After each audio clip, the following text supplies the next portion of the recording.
A big hello to my YouTube family. Welcome to Diva Classes. This is Divya Badwani, your English teacher. Today we'll be solving the English Literature paper of 2023 examinations that was held on 14th of February. It's been a little late that I had posted this solution. Why? Because I had my exam on 17, तो उसी के कारण थोड़ा सा ज़्यादा delay हो गया. And which exam of KVS, if you people wish to know. Next, we will start with the solutions of it. The very first question in this is the MCQs part. ठीक है, जिसमें obviously एक ही answer सही होता है. First is, in the mask of Act 4 of the play The Tempest, how does Ceres know कि Juno is coming? तो actually by her movement or way of appearance by Juno's gate, ये answer होगा, बाकी सारी चीजें नहीं. ठीक, तो this was the first answer. By Juno's gate Ceres को पता चला कि जूनो आ रही है. Next is, what does Ceres say to bless the young couple? Obviously Ceres is a goddess of agriculture, this you all know. So what was the answer? That their barns will never be empty, that the queen will rule as king and queen. नहीं, ये भी नहीं था. Next is that they will overcome all the obstacles or they will travel around the world. Nahi, the first one will be the correct answer. Next question. In Act 4, Scene 1 of the play, The Tempest, Alonso says irreparable is a loss. What is a loss being referred to? Obviously, loss of his kingdom. Nahi. Crew members. Nahi. Loss of ship. Nahi. It was loss of his son Ferdinand. Next question, what does Prospero intend to do with his book before his interaction with Alonso in Act 5?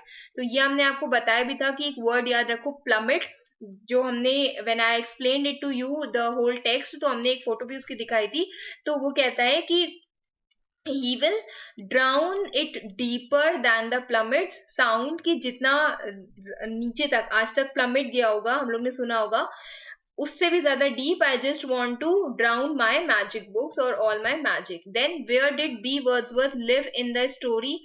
B Wordsworth. अब ये again I will be saying कि text हमने कहा था कि बहुत अच्छे से पढ़ो, क्योंकि जितना आप एमसीक्यूज कर लो, कहीं ना कहीं टेक्स्ट भी बहुत ज्यादा इंपॉर्टेंट रोल प्ले करते. तो this will be Alberto street, जिसका रेफरेंस 2-3 बार किया गया है. Miguel street it will not be there, क्योंकि वो जगह है जहां पर नरेटर रहता था. और दूसरी चीज, ये वो जगह है जहां पर he was waiting, the person was waiting to meet, but Alberto Street is a place जहां पर B Wordsworth actually रहता था.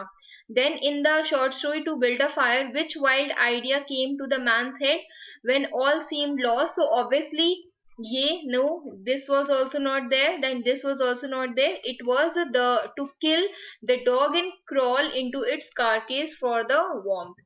Okay, then next one.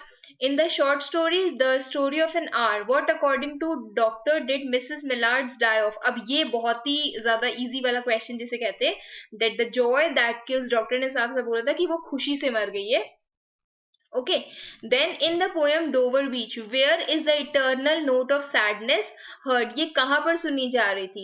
It was obviously the French coast. Dover Beach की बात की गई है, तो it is obviously the coast where the light gleams and goes. The cliffs of England नहीं. The sound of wind, मतलब obviously आपको place बतानी है, तो इन्हीं दोनों में से ही कोई चीज हो सकती थी. And the greater roar of the pebbles flung by the waves, so it was cliffs of England से भी नहीं, क्योंकि वो वहां से लाइट जा चुकी थी. It was actually on the French coast where the light gleams and goes. Then next one, in the poem How the Birches, how the crystal shells shed. Now this will be the first answer. इस ticks पर मत जाना, obviously answer हमने मतलब question paper लिया है अपनी student से. तो how were the crystal shells shed, ये आपको एकदम स्टार्टिंग की लाइन से मिल जाएगा. That due to the sun's warmth, जो क्रिस्टल के शेल से they were shedding. Crystal shells means obviously the snow. Next question, in the poem we are the music makers, what are sea breakers? अब अगर आपने वो video देखा होगा जो हमने पढ़ाया था, उसमें साफ साफ ये चीज बोली गई थी, द लार्ज वेव्स, या जो बिग वेव्स थी उनको बोला गया था सी ब्रेकर्स.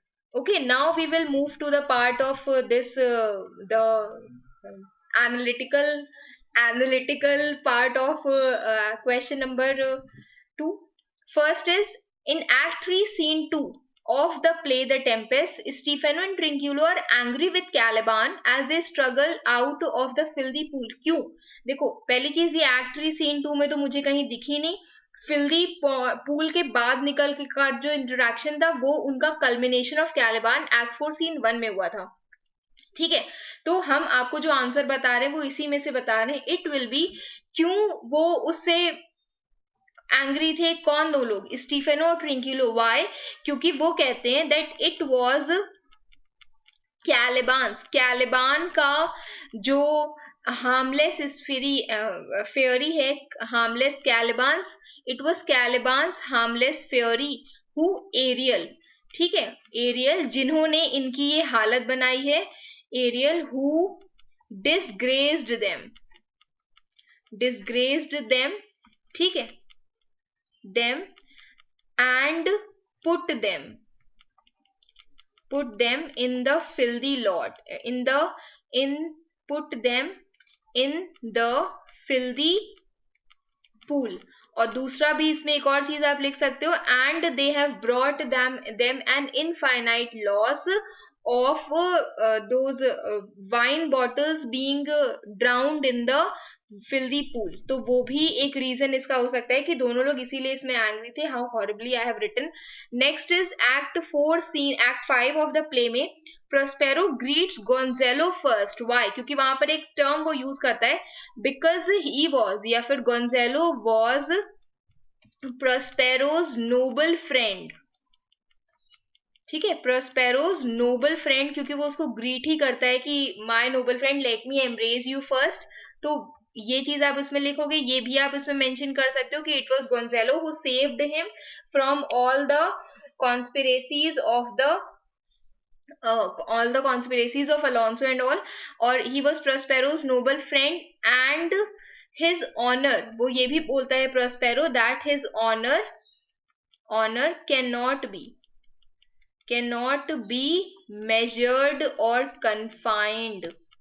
ठीक है, ये भी चीज आप इसमें लिख सकते हो. Next is at the end of Act 3 Scene 3 of the play The Tempest, Gonzalo urges the lords to follow the 3 men of sin. जब वो हार्पी वाला सीन हुआ था तो उसके बाद बोला गया है कि you have to tell that कैसे गोंजेलो अर्ज करता है या वो क्यों अर्ज करता है जितने भी लॉर्ड से एड्रियन और ऑल थे वहां पर, तो उनको बोलता है कि हम लोग चलो उनका पीछा करते हैं, let us follow them. Why? Because हो सकता है क्योंकि दे आर डेस्परेट. ठीक है, दे आर डेस्परेट और दे आर परेशान, दे आर क्यूरियस. तो is they are desperate, their guilt just because कि they are in the mood of guilt, in the state of being in guilt. ठीक है, their guilt like poison, जहर के जैसे. ये हम एग्जैक्टली वो वर्ड्स नहीं, मतलब उनका एक्सप्लेनेशन हम कोट कर रहे हैं. Like guilt may let them do whatever this fit of insanity is pushing them to do. Okay, their guilt like poison may let them do, ऐसी कोई भी चीज डू दैट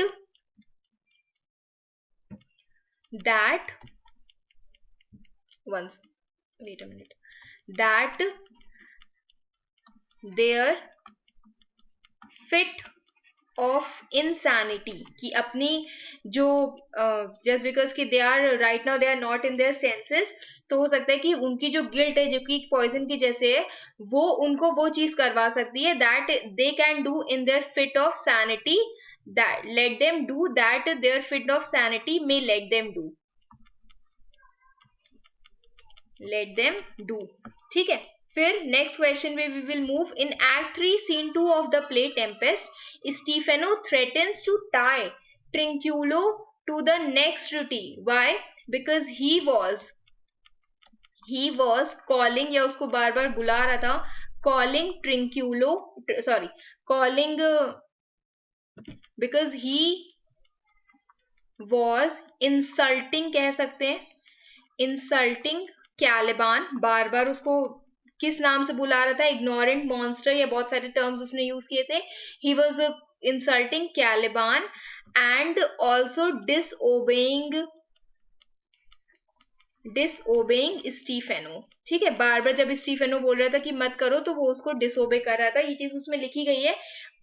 स्टीफेनो साफ साफ बोलते हैं कि अगर तुम मुझे डिसोबे करोगे तो आई विल हैंग यू और I will tie you to the next tree.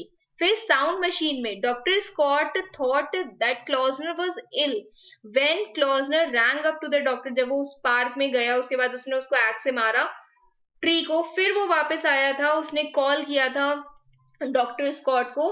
तो क्वेश्चन पूछा गया है कि उसने, ये रहा आप लोग का पेपर, उसने पूछा गया है कि क्यों उसने ऐसा किया या वाई उसने ऐसा सोचा. तो वाई, बिकॉज हिज वॉइस, किसकी, his voice of Klausner's voice, his voice was frantic and almost hysterical. You can write it as desperate or he was in panic. जैसे कि कैसे, अच्छा हिस्टेरिकल यहाँ पे एजिटेटेड है, ठीक है, गुस्से में होना. और वैसे ही जैसे एक पर्सन की होती है, मतलब ये लिखा हुआ है वहां पर कि डॉक्टर स्कॉट को इसको ऐसा लगता है कि उसकी वॉइस जो है बहुत ज्यादा फ्रैंटिक थी और he was very much in panic, he was anxious, similar to the voice that is of the people जिन्होंने किसी, those who have met an accident. Next is towards the end of the story B Wordsworth poet told the boy to never visit him again. अब इसका answer हमें नहीं मिला, सिर्फ इतनी सी चीज मिली. Why, because death was on his shrieking face. तो ये आप हमें कमेंट बॉक्स में बता भी सकते हो कि क्यों ऑन हिज श्रीकिंग फेस, कि क्यों उसने बोला था बी वर्ड्सवर्थ ने. क्योंकि आप लोग ने 4 बार उस स्टोरी को पढ़ा है तो you people can better analyse the story than me. तो यू विल टेल मी कि उसने ऐसा क्यों किया था, कि वो क्यों बार बार बोल रहा था कि उससे, मतलब उसने बी वर्ड्सवर्थ ने क्यों उस बॉय को बोला कि तुम मुझसे दोबारा मिलने कभी मत आना. बस हमको एक ही ये लाइन उसमें समझ में आई कि जो पर्सन था, मतलब उसको पता था, बी वर्ड्सवर्थ को पता था that he has to accept death which he knows that he is about to die. In the short story to build a fire, the fire built by the man under the tree was extinguished because of the falling snow. आप इसमें ये भी चीज mention कर सकते हो just because कि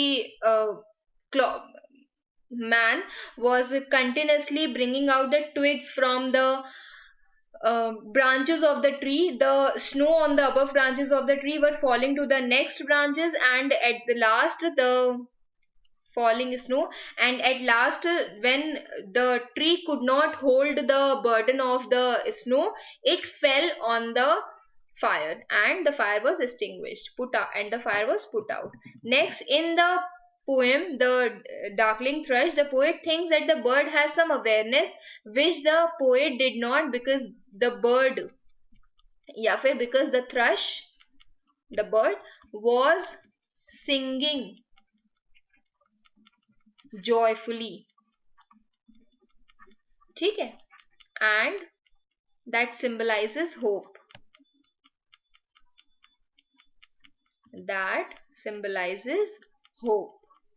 Yeah, in that gloomy environment, the bird was singing joyfully.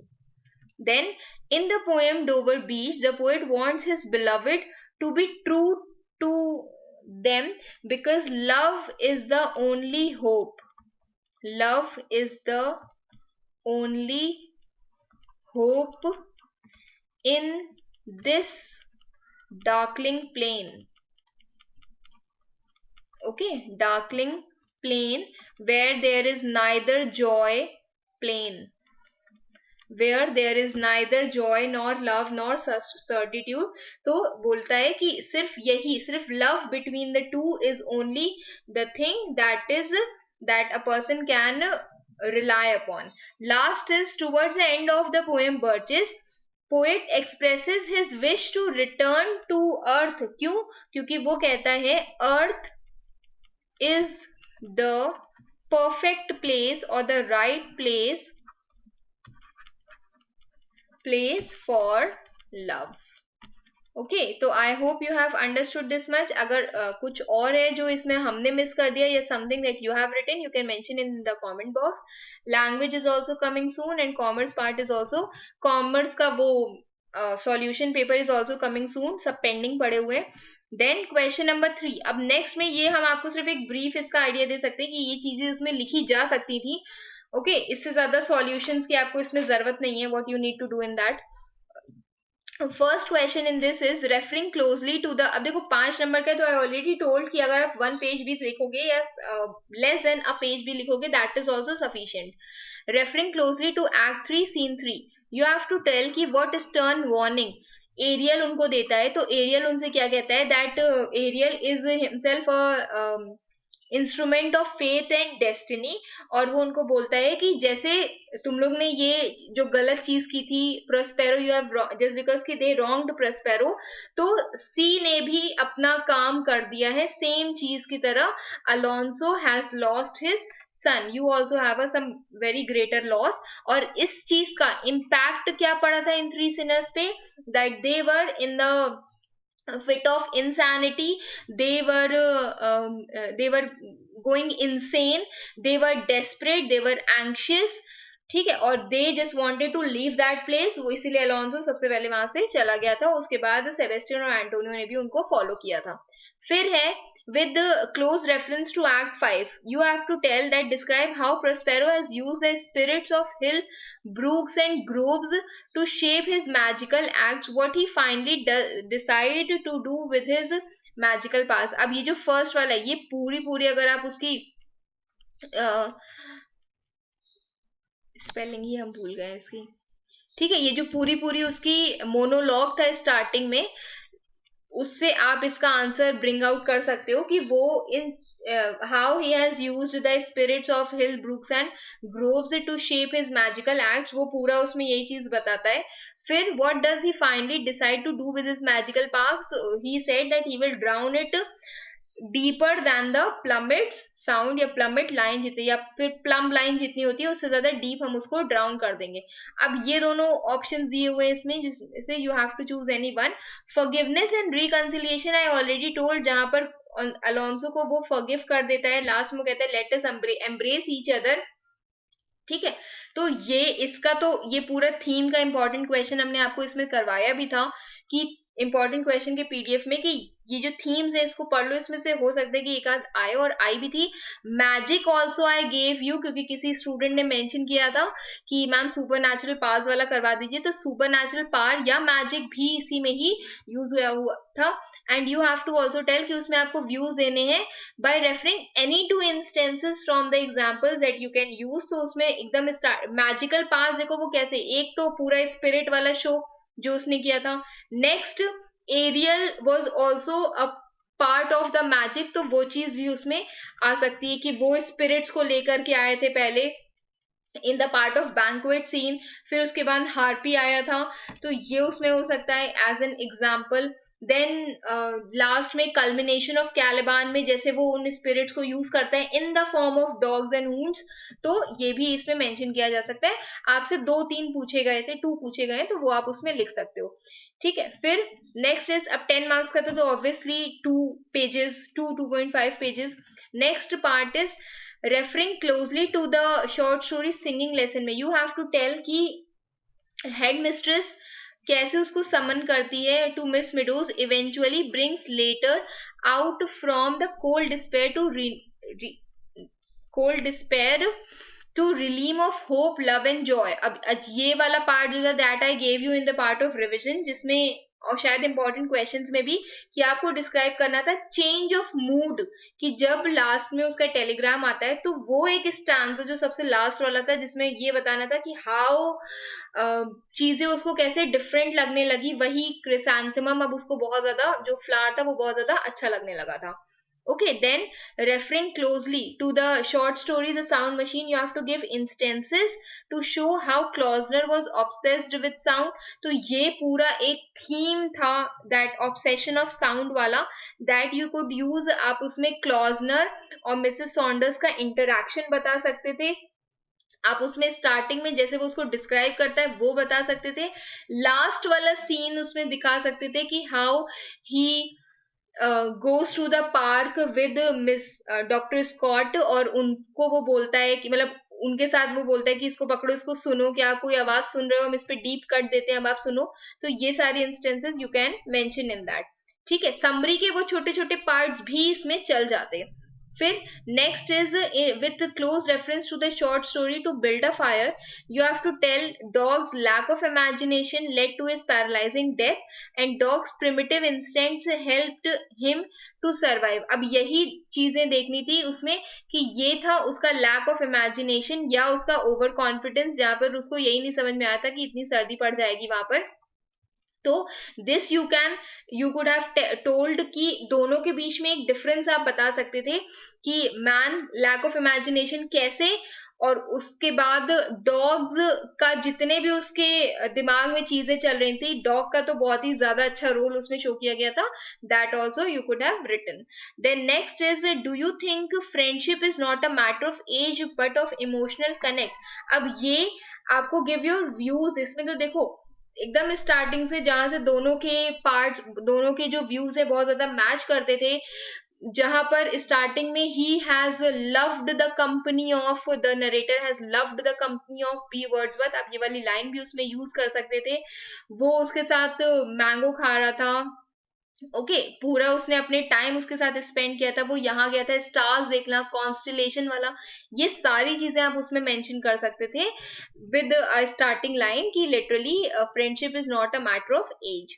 Okay, फिर इसके बाद लास्ट में the question number 5 that is of poetry, that says कि Dover Beach shows how the poet correlates the gradual receding faith of sea receding of the sea of faith with gradual loss of human faith of religion। Again this is the third stanza। बहुत simple line में हमने आपको ये चीज बोली थी कि poetry में अगर आप समरी भी प्रिपेयर कर लोगे that will also be done, और इसमें भी सिर्फ, और ये शायद सी ऑफ फेथ का पहले भी पूछा जा चुका है क्वेश्चन, तो सी ऑफ फेथ का जो पूरा थर्ड स्टैंजा था अगर आप उतना भी उसमें लिख देते हो अलोंग विद द कोट्स, तो you can get minimum of 4.5 out of 5। ठीक है, फिर है referring closely to the poem the darkling thrush, you have to explain कि examine the poet's encounter with the aged thrush as a passage of amazement to introspection. ठीक है, कैसे it led to मतलब पहले वो स्टार्टिंग में हैरान हुआ और उसके बाद वो खुद पर इसी चीज का डाउट करने लगा कि क्या कुछ ऐसा है जो मुझे नहीं आ रहा है। तो इसमें जो लास्ट वाली 2 लाइन थी that there is some blessed hope, जिसके बारे में बर्ड को पता है बट मुझे नहीं पता, अगर वो भी लिखे, वो भी पॉइंट आपने लिखा है अलोंग विद द आंसर, तो it will bring fetch you good marks. ठीक, फिर मतलब this quote was very much important, last की जो 2 लाइन है कि there is some blessed hope जिसका darkling thrush has knowledge and I am unaware of. Then, referring closely to the poem Birches, discuss what differentiates swinging of birches in the poet's adulthood with that of his childhood। Earlier it was a kind of sport to him क्योंकि वो baseball नहीं खेल सकता था और इसीलिए वो वहां पर बर्चेस पे swinging was his only sport. ठीक है, और एकदम और अडल्टहुड में क्या चीज थी कि it was just a part of relief from the hardships और the practicality of the materialistic world, तो उससे दूर हटने के लिए वॉज अडल्टहुड, चाइल्डहुड में it was a kind of sport. Then, how does a poem Crossing the Bar portrays poet's deep affirmation and faith in God? Now, this was a PYP question जो as it is पूछा गया, जिसका हमने part आपको important questions में भी दिया था। तो ये एग्जैक्टली वही है जिसमें again the same thing is there कि आप पूरी पूरी अगर उसमें समरी भी लिख सकते हो तो भी आपको उसके मार्क्स मिल जाते। पोएम में it is fine, but stories और टेम्पेस्ट में आपसे बहुत एग्जैक्ट चीजें पूछी जाती हैं। आई hope you have understood this much, I hope you would get a lot of marks in this, or tell me if there is something that how much marks you will get, how much marks you expect to get, and also tell me कि कुछ answers ऐसे हैं जो सही हुए, कुछ answers ऐसे हैं जो नहीं सही हुए। If there's any deviation what you have written and what I have told here, you can also mention that, and keep preparing for your further exams. Thank you. Best wishes.